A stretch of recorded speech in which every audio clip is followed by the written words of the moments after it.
মাহে রমজান সামনে, এতটা কাছে, জীবনের পরিবর্তনের একটা বড় সুযোগ। জীবনটা কাজে লাগান, হায়াতটা কাজে লাগান। যুবক ভাই তোমরাও বদলাও, মুরব্বী বাবা আপনারাও বদলান। পর্দার আড়ালের মা বোনদেরকেও ফেরাবার চেষ্টা করেন। সবাই গুনাহ থেকে ফিরতে চেষ্টা করেন।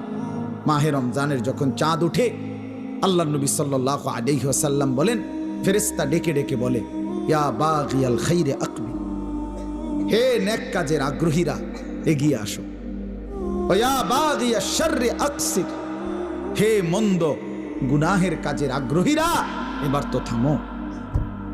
এটা রমজান। মদখোর এবার থামো, নেশাখোর এবার থামো, জুয়ারি এবার থামো, সুদখোর থামো না এবার। বেপরদা মা, এই মা অটোতে উঠো না, সিএনজিতে উঠো না, ওই বাজারে যাইও না মা, এটা রমজান।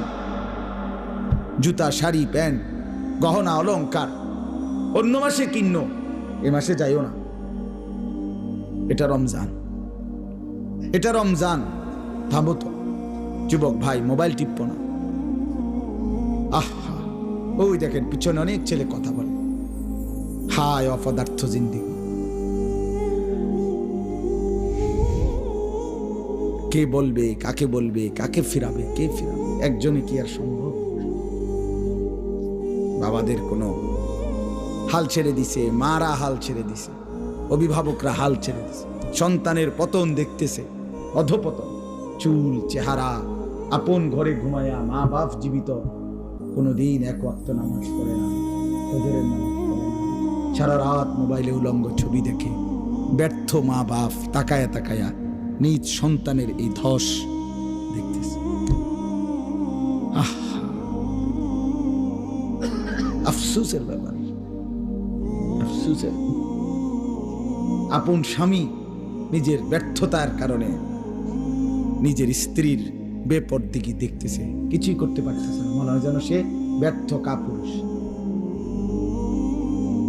বউটা ডেলি বেডি বাজারে যায়, মার্কেটে যায়, রঙ্গরসে হাসে, কথা কয়, টাইট কাপড় পরা, বোরখা নামের একটা টাইট জামা পরে রাখছে, লাল নীল হলুদ কমলা বেগুনি।